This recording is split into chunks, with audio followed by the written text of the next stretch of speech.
Cape Town is one of South Africa's biggest tourist destinations, and there's a lot to do here. But if you get tired of the hiking, the wine tasting, and the beach resorts, you can go see a slum. That's the house was built long time ago, my friend, as you see. It's more developed, it's where the Apartheid guys, they come and settle there.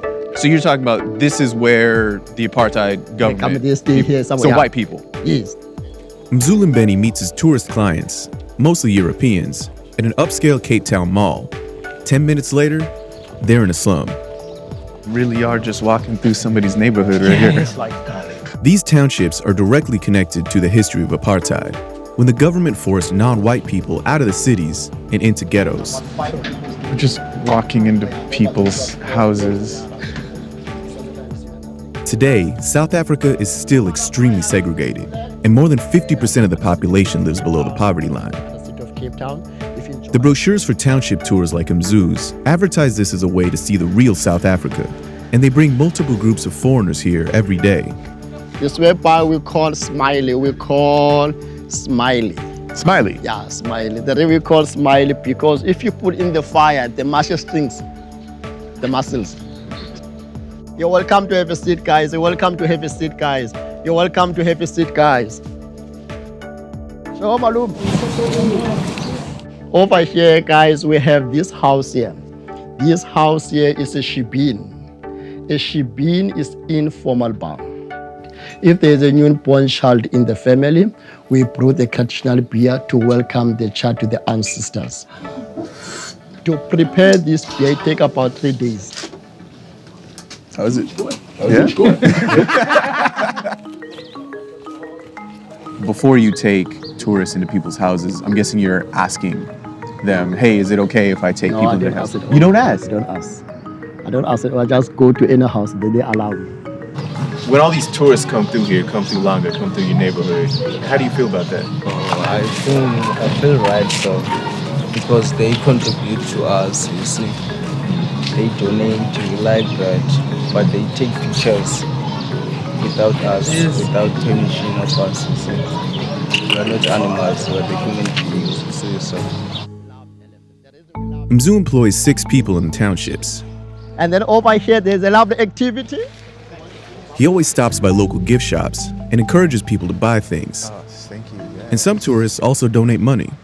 But most of the roughly 500,000 residents of the townships he visits on these tours are just part of the scenery.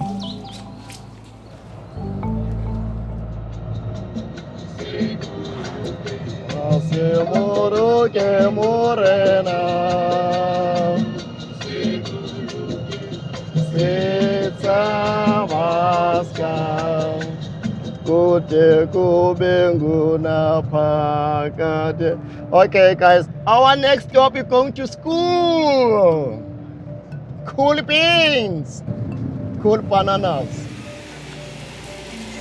Mzu grew up in Khayelitsha Township, and he attended this school when he was a kid. And now it's a regular stop on his tours. Oya baba. Oya baba. Okay, guys, you can sit anywhere you like. I can take a lovely picture with them as well. It's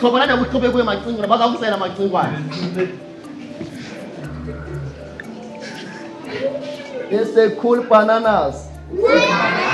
Let's say if you really want to show, if you're happy and you know. You were in the big group of kids? It was so nice. Did you like it? Yes, I like kids. Is that kind of what you were hoping to be able to do, is come and play with kids? Yes. Yeah? Yeah. So now you have a We picture? stay here and play with kids. Just touch them. That's, in Switzerland, you can't touch kids. I think I felt uncomfortable. It sort of feels like it's almost poverty porn. There's something that feels a little bit exploitative about it as a tourist. If there was no poverty as well, I would do the township tour. Because the culture, my friend. I don't sell the poverty, I sell the culture. You can take the poverty away, have a fancy houses, whatever, but I will do the township tour. But for a lot of tourists, it really is the poverty that they're here to see. What made you decide you want to go on a township tour? Well, I wanted to do the whole process of discovering Africa as well, and South Africa, all the story, apartheid and everything. Township is part of it. I think I realize now that where my mom was living in Senegal was about the condition people live here in the township. Every tourist should come here at least one day if they come to South Africa, because otherwise they don't know what's going on. Why did you want to do a township tour? To show him real life. Yeah, to show him where the most of the people live in South Africa. So waterfront is funny for one day, but it's not Africa.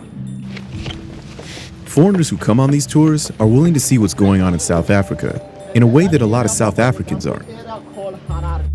But even the tours only go so far. How do you decide how much to tell them about apartheid? Okay, you don't need to tell too much about the history.